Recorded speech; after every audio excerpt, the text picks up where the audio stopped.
কথা বলেছেন। এই 5টি পাপ থেকে আপনি কিভাবে মুক্তি পাবেন? তখন পঞ্চযজ্ঞের কথা শাস্ত্রের মধ্যে বর্ণনা আছেন। অধ্যাপনং ব্রহ্মযজ্ঞ, পিতৃযজ্ঞস্থ তর্পণম, হোম দৈব বলির্ভূত, নিযজ্ঞ অতিথি পূজনম। দারুণ কথা বলেন, এগুলো লক্ষণীয়। অধ্যাপনা ও সন্ধ্যা উপাসনা আদি ব্রহ্মযজ্ঞ। এই যে আমরা গীতা পাঠ করছি, এটাও একটা যজ্ঞ। এটা কি যজ্ঞ? এটা হচ্ছে ব্রহ্মযজ্ঞ। আবার আগুন জ্বালিয়েও যে যজ্ঞ, সেটাও ব্রহ্মযজ্ঞ। অধ্যাপনা এবং সন্ধ্যা উপাসনা আদি, আপনারা সকাল সন্ধ্যা যে উপাসনা করেন, গুরুর উপাসনা, আপনারা সকাল সন্ধ্যা যে প্রার্থনা করেন তো সবাই, উপাসনা করেন তো।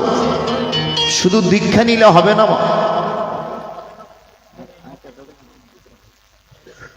সুধীমণ্ডলী, আবার যেই গুরুর শিষ্য হন না কেন, গুরুদেব যে উপাসনা পদ্ধতি দিয়েছেন, যে প্রার্থনা নিয়ম দিয়েছেন, এই অনুসারে আমাদেরকে উপাসনা প্রার্থনা করতে হবে, শাস্ত্রাদি পাঠ করতে হবে। অনেকে আছেন গীতা ভাগবত পাঠ করেন, এটাও একটা যজ্ঞ, এটা হচ্ছে ব্রহ্মযজ্ঞ।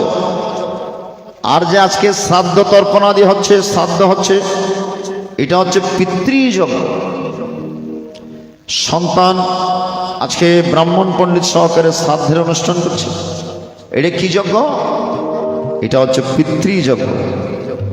দেবোদ্দেশ্যে হোমাদি দৈব যজ্ঞ। আর কাকাদি ইতর জীবজন্তুকে খাদ্য প্রদানিত ভূত যজ্ঞ। এই যে আমরা প্রসাদ নেওয়ার সময় কিছু অন্ন মেখে একটু নিবেদন করি, এটা কিসের জন্য? এটার নাম হচ্ছে ভূত যজ্ঞ। এই যে কাক, কুকুরাদি রয়েছে, কাক, পশু পাখি, পিপিলিকা, এগুলোর জন্য নিবেদন করা। আমি ছোটবেলায় দেখতাম আমার বাবা খাওয়ার আগে অন্ন সামনে নিয়ে একটা অন্নের কুণ্ডলি পাকিয়ে একটা মন্ত্র পড়ে বাইরে নিবেদন করতেন, এবং খাওয়ার পর সবগুলো নিয়ে বাইরে কুকুরকে ডাকতেন কিংবা কোনো পক্ষীকে ডেকে এগুলো দিতেন। ছোটকালে দেখেছি। এটার নামও একটা যজ্ঞ। এটা কোন যজ্ঞ? এটার নাম হচ্ছে ভূত যজ্ঞ। তাহলে 5 প্রকারের পঞ্চসুয়া পাপ থেকে যদি আপনি মুক্ত হতে চান, এই 5 প্রকারের যজ্ঞ আপনাকে করতে হবে। অধ্যাপনা করতে হবে, গীতা ভাগবত পাঠ করতে হবে, উপাসনা আদি করতে হবে, এবং পিতৃপুরুষের শ্রাদ্ধ করতে হবে, তর্পণের সময় হলে তর্পণ আদি করতে হবে, এবং দেবোদ্দেশ্যে হোমাদি দান করতে হবে, ইতর প্রাণীদের খাদ্য প্রদান করতে হবে, এবং আরেকটা হচ্ছে অতিথি সেবা। এটা হচ্ছে নিযজ্ঞ। অতিথি, আপনার দরজায় যদি কোনো অতিথি আসে, তাকে সেবা দিতে হবে। কারণ অতিথি বিমুখ হলে কি হয় মা? সবাই জানেন তো গৌরাঙ্গ মহাপ্রভুর কথা, অতিথি বিমুখ হলে ধর্ম যায় মা রসাতলে। অতিথি বিমুখ হইলে ধর্ম যায় মা রসাতলে। অতিথি বিমুখ হলে ধর্ম যায় মা রসাতলে। অতিথি বিমুখ হইলে ধর্ম যায় মা রসাতলে। সে ধর্ম কি সকলের হয়, সে ধর্ম কি সকলের হয়, সে ধর্ম কি সকলেরই হয়, সে ধর্ম কি সকলেরই হয়।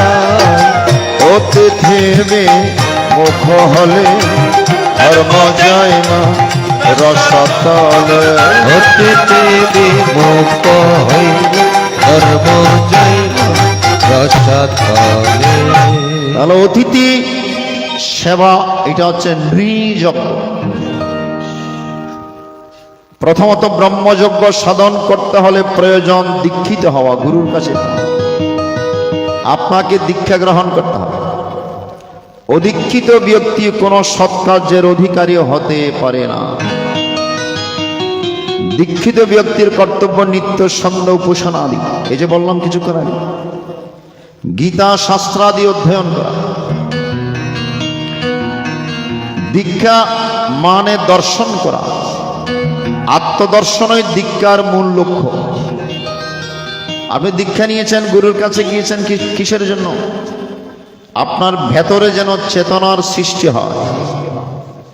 কারণ যখন জন্মগ্রহণ করেছিলাম একবার মাতৃজঠর থেকে, আরেকবার জন্মগ্রহণ করব কখন?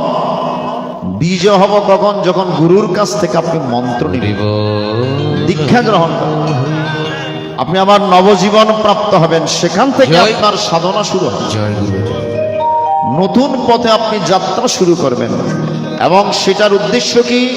দীক্ষা নেওয়ার উদ্দেশ্য কি? আত্মদর্শন করা, নিজেকে জানা।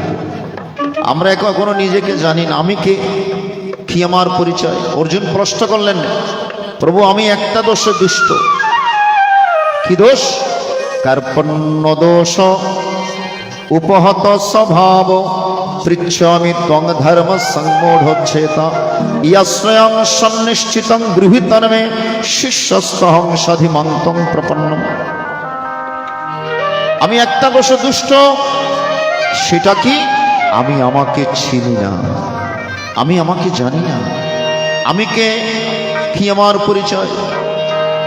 সেটা জানতে গেলে সে গুরুর কাছে যেতে হবে। একমাত্র সদ্গুরু পারেন শিষ্যের জীবনের মূল লক্ষ্য আত্মদর্শন প্রদান। হরি বল হরি বল হরি বল।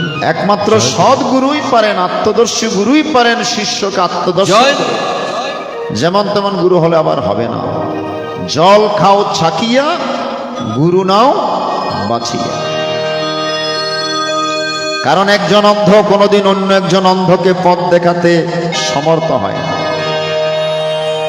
একজন অন্ধ ব্যক্তি কখনো আরেকজনকে পথ দেখাতে পারবে? হরিবল হরিবল।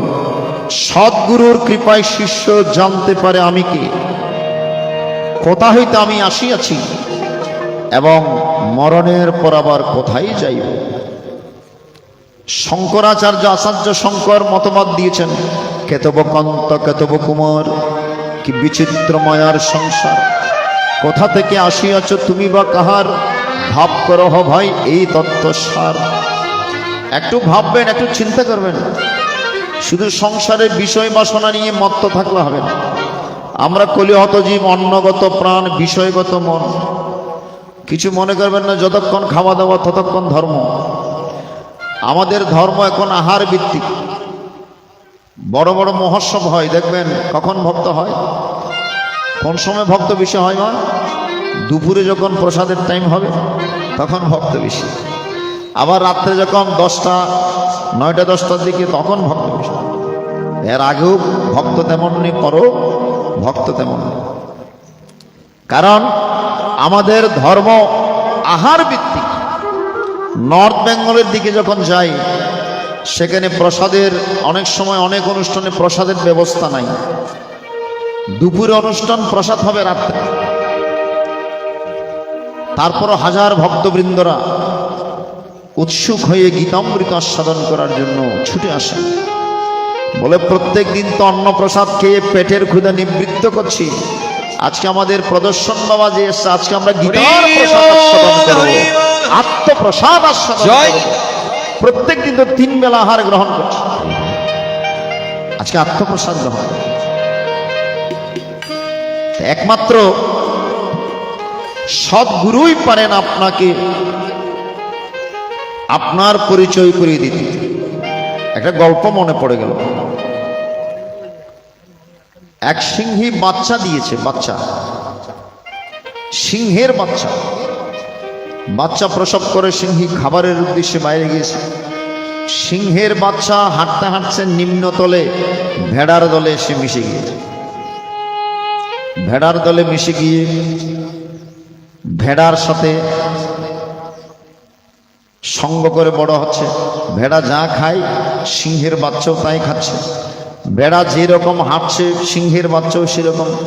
ভেড়া যা আচরণ করছে সিংহের বাচ্চাও একই রকম আচরণ করছে।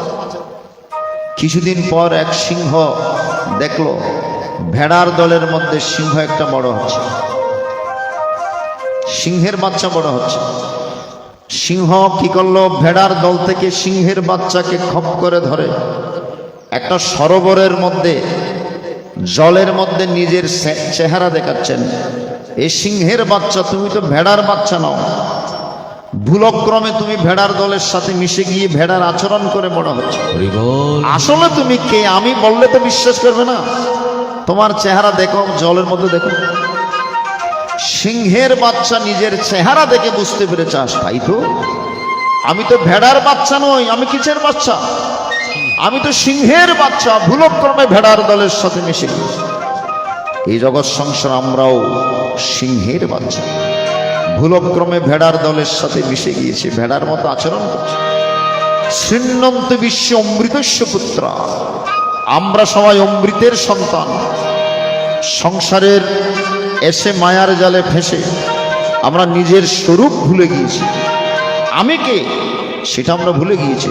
আবার যখন আপনি তত্ত্বদর্শী গুরুর চরণ আশ্রয় করবেন, গুরুদেব আপনাকে টেনে এনে ভক্তি নামক জলের মধ্যে যখন আপনার স্বরূপ দর্শন করে দিবেন, জয় গুরু, জয় গুরু। তখনই আপনি বুঝতে পারবেন আপনি কে। এজন্য গুরুর কাছে প্রার্থনা, হাত ধরে তুমি নিয়ে চলো সখা, আমি যে চিনি না রে,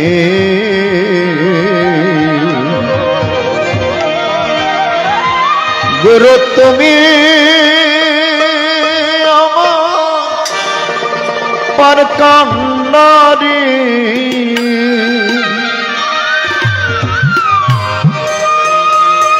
গুরু তুমি আমার পার কান্নারে, তুমি বিনে দেখি না রে, হাত ধরে তুমি নিয়ে চলো সখা, আমি যে চিনি না রে। মেলার মধ্যে যখন ছোট, মেলার মধ্যে যখন বাবা মায়ের হাত ধরে সন্তান গমন করে, যে কোনো সময় বাবা মার হাত ফসকে গিয়ে সন্তান হারিয়ে যেতে পারে, ঠিক কিনা? কিন্তু বাবা মা যদি ছেলের হাত ধরে, সেই সন্তান সহজে হারিয়ে যেতে পারে না। হে গুরুদেব, আমি যদি তোমাকে ধরতে চাই, সংসারের বিষয় বাসনার ভেড়ার ভিড়ের মধ্যে পড়ে আমি যে কোনো সময় হারিয়ে যেতে পারি, আর তুমি যদি হাত ধরো আমাকে নিয়ে চলো, আমি কখনো হারিয়ে যেতে পারবো। গুরু তুমি আমার পার কান্নারে,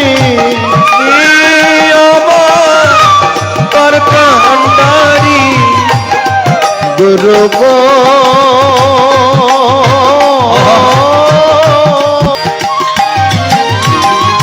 গুরুকে মনুষ্য জ্ঞান করো না কখন, গুরু নিন্দা প্রভু কর্ণে করো না সমান।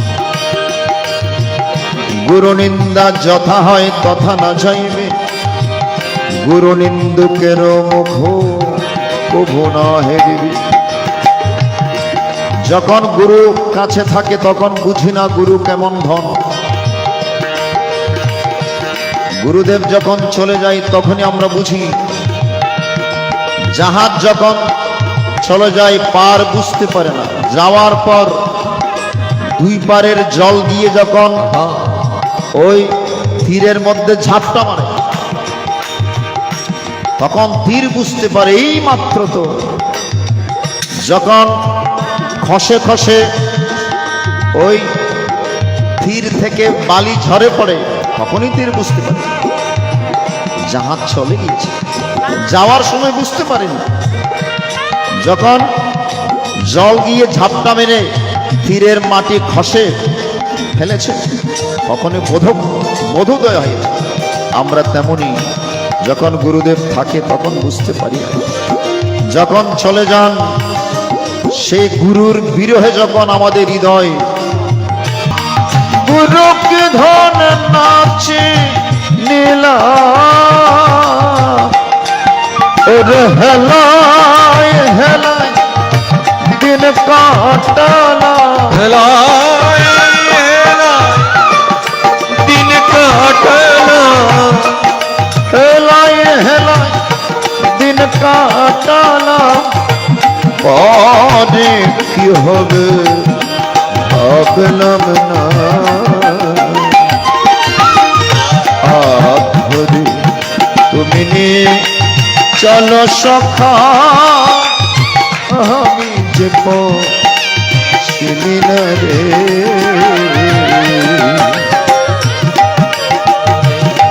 তুলে নিয়ে চলো সকা, আমি যে চিনি না রে। গুরু গো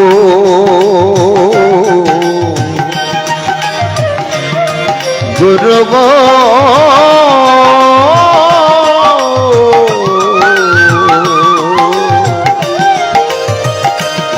গুরু গো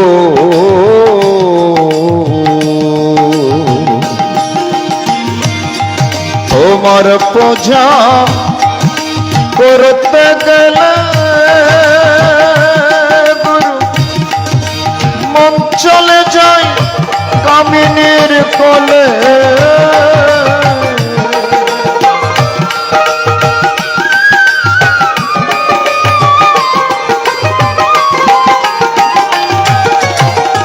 অর্জুন প্রশ্ন করলেন, প্রভু মানুষ কেন কুকর্ম করে, মানুষ কেন খারাপ কাজ করে, মানুষ কেন পাপ কাজ করে, তাকে পাপ কাজ খেয়ে করায়, নিশ্চয় কোন অপশক্তি আছে। অথ কেন প্রয়ুক্ত হয় পাপং চরতি পুরুষ অনিচ্ছন্নাপি বাস্নেয় বলাদীপনি। আমি তো জানি এই কাজটা করলে আমার পাপ হবে, তো আমি জেনে শুনে পাপ কাজ করি কেন? কোন অপশক্তি মানুষকে পাপ কাজ করায়? ভগবান বলছেন, কাময়েশ ক্রোধয়েশ রজগুণ সমুদ্ভব মহাসন মহাপাপমান বিদ্ধে নৈমি হবৈরিণ ধূমেনাব্রিয়তে বহ্নির যথাদর্শমলেন চ যধোলেন অবৃত গর্ভস তথা তেনে দমবৃতম অবৃতম জনমেতেন জনিন নিত্যবৈরিণ কামরূপেণ কন্তেয় পুষ্করেণ নলেন চ। ভালো করে লক্ষ্য করবেন, গীতা বুঝার জিনিস, অনুধাবন করার জিনিস। এজন্য একটু গীতা বাসরে বসতে হয়। চঞ্চল হৃদয়ে কখনো কৃষ্ণ কথা, গীতার কথা হয়। একটু স্থির চিত্তে বসে যদি শ্রবণ করেন তবে আনন্দটুকু পাবেন। কাময়েশ ক্রোধয়েশ রজগুণ সমুদ্ভব মহাসন মহাপাপম বিদ্যে নৈমি হবৈরিণ। আমাদের বৈরী, বৈরী মানে শত্রু, 6 জন শত্রু আছে। কাম, ক্রোধ, লোভ, মোহ, মদ, মাৎসর্য। আর 10টি রিপু আছে, 6টি রিপু আর 10টি ইন্দ্রিয় আছে, 5টি কর্মেন্দ্রিয়, 5টি জ্ঞানেন্দ্রিয়। এই 16 জনের প্রকোপের মধ্যে আমরা পড়েছি। এই 16 জন থেকে যদি আপনি মুক্তি পেতে চান, আপনাকে 16 নাম দিতে হবে।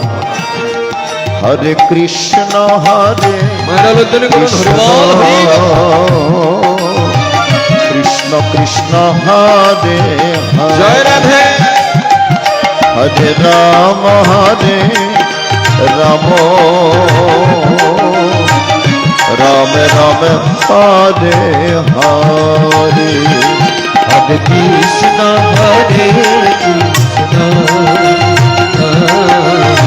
কৃষ্ণ কৃষ্ণ হরে হরে হরে বল হরে হরে রাম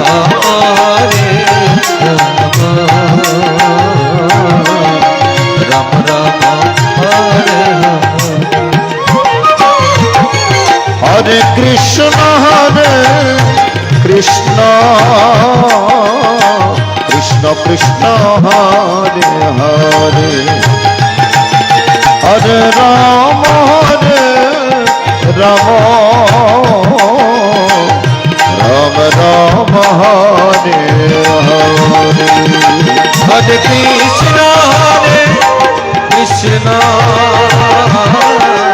কৃষ্ণ কৃষ্ণ হরে হরি বল হরি বল হরি বল হরে রাম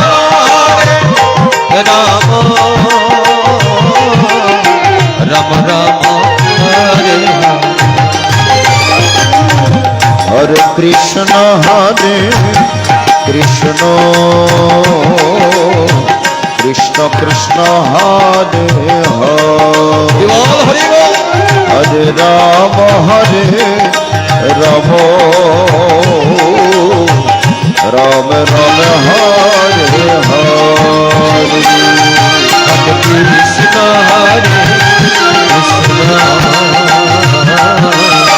কৃষ্ণ কৃষ্ণ হরে হরে রাম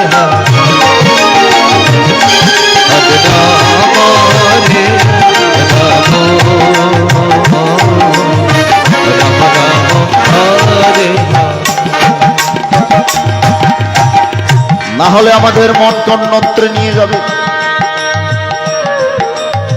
এই 6টি রূপকে কৃষ্ণমুখীকরণ, আত্মমুখীকরণ।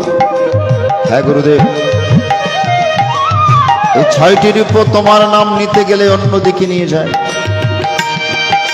ভবের কোলে হায় হায় তোমার পূজা করতে গেলে মন চলে যায় কামিনীর কোলে। ওরে এত ভাবে বুঝাই তারে, এত ভাবে বুঝাই করে, এতই ভাবে বুঝাই তারে, আমার ভাবে সে আর আসে না বিনা রে। হাত ধরে তুলে নিয়ে চলো সকাল, আমি যে চিনি না রে। হে গুরুদেব,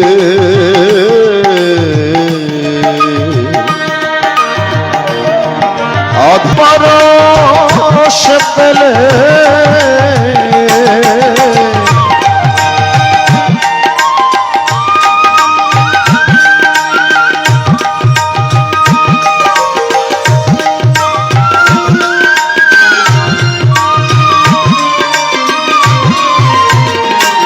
গুরুদেব হচ্ছেন পরশমণির পরশ।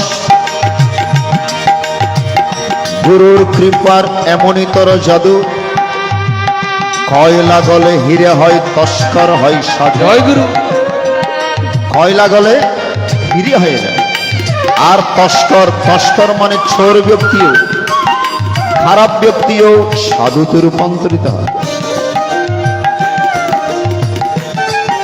অধমসম কানে বলে পরশমণির পরশ পেলে, ওরে ভাই কি বোঝি আখই জালে, ভাই কি বোঝা অতই জলে, ভাই কি আমার আখই জালে, নাম তুমি রে আর ছবে না হাত ধরে তুমি নিয়ে চলো সখা আমি ছিপ চিনি না রে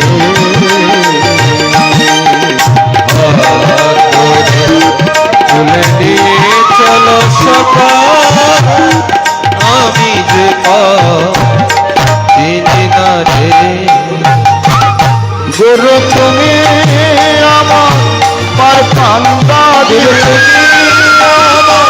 তার কান্দারি তুমি আমার পার কান্দারি তুমি আমার পার কান্দারি তুমি বিনে পাই দেখি না রে অথরে তুমি নিয়ে চলো সখা আমি যে পথ চিনি না রে চলো সখা আমি যে চিনি না রে অর্জুন বলছেন হে প্রভু আমি আপনার শিষ্য শিষ্যস্তহং সাদিমন্তং প্রপন্ন আপনি আমাকে উপদেশ প্রদান করুন আমার কি করণীয় আমার কি করতে হবে আপনি উপদেশ প্রদান করুন এই বলে রথের মধ্যে যখন বসে পড়লেন অর্জুন দ্বিতীয় অধ্যায় এসে আত্মতত্ত্বের কথা বললেন অর্জুন মরণ হয় দেহের আত্মার মরণ হয় না নৈনং ছিন্দন্তি শস্ত্রাণি নৈনং দহতি পাবকঃ ন চৈনং ক্লিদন্তে পুনঃ শোষয়তি মারুত আত্মাকে অস্ত্র দ্বারা ছেদন করানো যায় আত্মাকে আগুন দ্বারা পোড়ানো যায় আত্মাকে জল দ্বারা আর্দ্র ভেজানো যায় না কেবল খাঁচাটা পরিবর্তন হয় কেবল খাঁচাটার ধ্বংস হয় কিন্তু আত্মার কোনো ধ্বংস নেই ডেস্ট্রয় নেই কেবল ট্রান্সফার হয় রূপান্তরিত হয় শক্তির নিত্যতা সূত্র বিজ্ঞানের ছাত্র ছিলাম সায়েন্সের ছাত্র ছিলাম সেখানে একটি কথা লিখে আছে শক্তির নিত্যতা সূত্র শক্তির কোনো ধ্বংস নেই শক্তি কেবল এক রূপ থেকে আরেক রূপে ট্রান্সফার হয় তাপ শক্তি থেকে আলোক শক্তিতে আলোক শক্তি থেকে বৈদ্যুতিক শক্তি তাপ শক্তি বৈদ্যুতিক শক্তিতে বৈদ্যুতিক শক্তি আমাদের কি দিচ্ছে আলো আলোক শক্তিতে রূপান্তরিত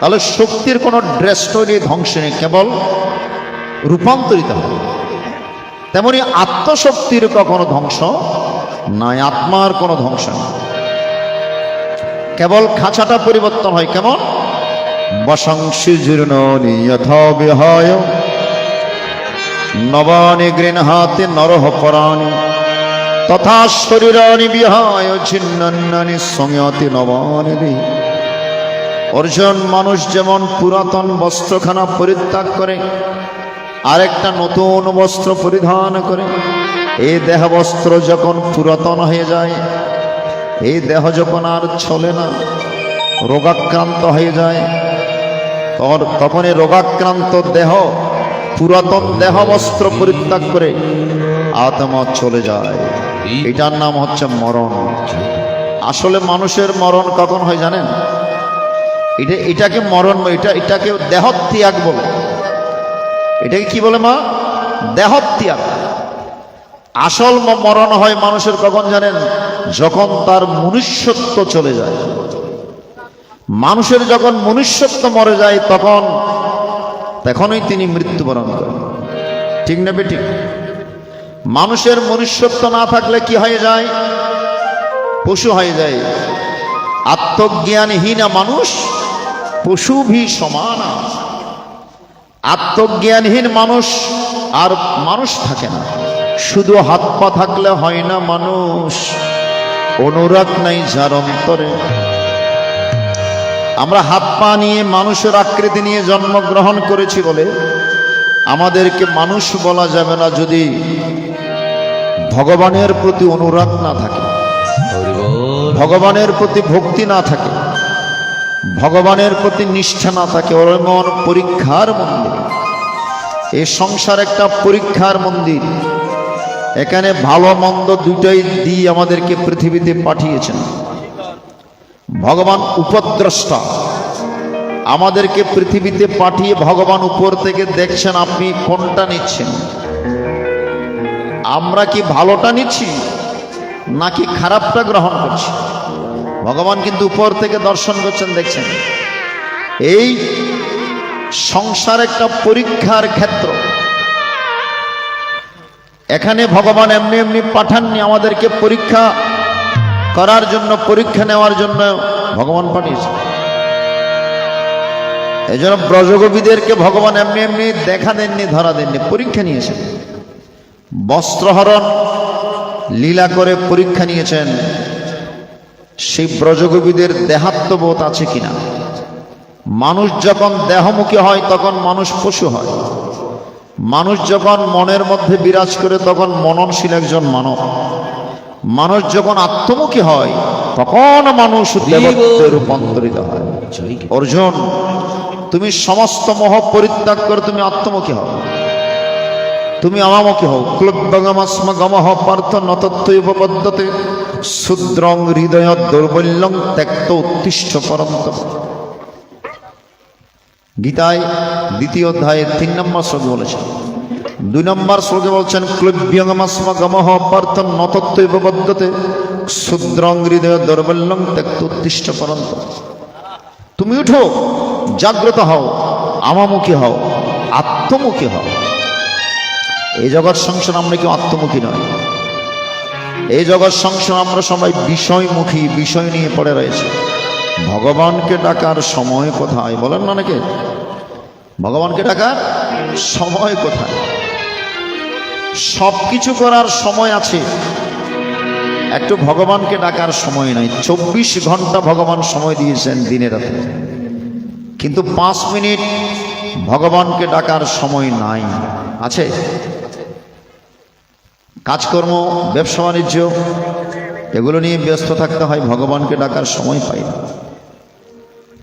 সুধীমণ্ডলী, এই জন্য আমাদের এত দুর্দৈব, আমাদের এত দুর্দশা। আমরা ঘন্টার পর ঘন্টা বিভিন্ন কাজে, বিভিন্ন আড্ডায় সময় ক্ষেপণ করতে পারি, কিন্তু আসনে বসে একটু 5 মিনিট ভগবানকে ডাকার সময় আমাদের নাই। 24 ঘন্টার মধ্যে আপনি 15 মিনিট ভগবানের জন্য বরাদ্দ করুন প্রত্যেকদিন। কয় মিনিট? 15 মিনিট পারবেন তো? সকালবেলা 5 মিনিট, দুপুরবেলা 5 মিনিট, সন্ধ্যাবেলা 5 মিনিট। এই 15 মিনিট মনে করবেন জীবনে ভগবান চান আমার আর কেউ নাই। কয় মিনিটের জন্য? 15 মিনিটের জন্য। 15 মিনিটের জন্য মনে করবেন ভগবান ভিন্ন আমার আর কেউ নাই। এই 15 মিনিট, এইভাবে যদি 15 মিনিট আপনি ভগবানকে ডাকতে পারেন, 15 মিনিটেই কাজ হয়ে যাবে। কারণ সংসারবদ্ধ জীবকে ভগবান স্যাক্রিফাইস করেছেন। অপি চেত সুদূরাচার ভজতে মৌরণ্য ভাগ সাধুরেব সমন্তব্য সম্যক ব্যবসিতা হিসেবে।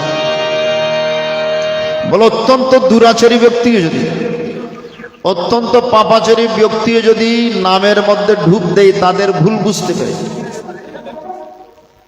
তারাও সাধুতে রূপান্তরিত হতে পারে। বুঝতে পারছেন? অতি দুরাচারী ব্যক্তিও যদি, অতি পাপাচারী ব্যক্তিও যদি ভগবানের চরণে মন নিবিষ্ট করতে পারে, তাহলে ভগবান স্যাক্রিফাইস করেছেন, বড় ছাড় দিয়েছেন, ছাড় দিয়েছেন, সাধু হওয়ার সুযোগ করে দিয়েছেন। অতি পাপাচারী হলেও পাপিষ্ঠ জগাই মাদায় কত পাপ করেছেন জানেন? এত পাপ করেও নামের মাধ্যমে মুক্তি লাভ করেছেন। যমরাজ জিজ্ঞেস করলেন চিত্রগুপ্তকে, আচ্ছা চিত্রগুপ্ত বলো দেখি, পাপিষ্ঠ জগাই মাদায় কি পরিমাণ পাপ করেছে? চৈতন্য চরিতামৃতের মধ্যে আছে, চৈতন্য ভাগবতের মধ্যে আছে। তো চিত্রগুপ্ত একটা মোটামুটি হিসেব দিচ্ছেন, প্রভু 1 লক্ষ কেরানি যদি, কেরানি ছিলেন তো, কেরানি 1 লক্ষ কেরানি যদি 1 মাস ধরে পড়ে, পাপের হিস্ট্রি পড়ে, তবু পাপ জগাই মাধাইয়ের পাপের সেই ইতিহাস শেষ হবে না, হিস্ট্রি শেষ হবে। এত পাপ করেছে, একটা মোটামুটি ধারণা দিচ্ছেন যমরাজ। তো এত পাপ করেও কিভাবে মুক্তি হয়? বলে সমস্ত পরিশ্রম বিদায় হয়েছে। কি পরিশ্রম? বলে রাত জেগে যে কম্পিউটারের মধ্যে পাপিষ্ঠ জগাই মাধাই হিসাব লিখেছি, সমস্ত কিছু জলাঞ্জলি গিয়েছে, একটু নামের মাধ্যমে সব শেষ হয়। হরি বল, হরি বল। হরি বল। ভগবান স্যাক্রিফাইস করেছে। অপিচার সুদূরাচার, অত্যন্ত দুরাচারী ব্যক্তি যদি নামের মধ্যে ডুব দিতে পারে, তারাও পরম সাধুতে, পরম বৈষ্ণবে রূপান্তরিত হতে পারে। একবার হরি নামে যত পাপ হরে, পাপের সাধ্য নাই তত পাপে করে। একবার কখন হরির নাম করলে ভগবানকে পাবেন, একটু পরে গিয়ে সে কথা বলবো। আপনাদেরকে শেষ পর্যন্ত অপেক্ষা করতে হবে, কি করলে ভগবানকে পাওয়া যায়। সেই কথা গীতার মধ্যে বলা আছে, আমি বলার চেষ্টা করব, আপনারা শ্রবণ করবেন, শেষ পর্যন্ত গীতা বাসরে থাকবেন।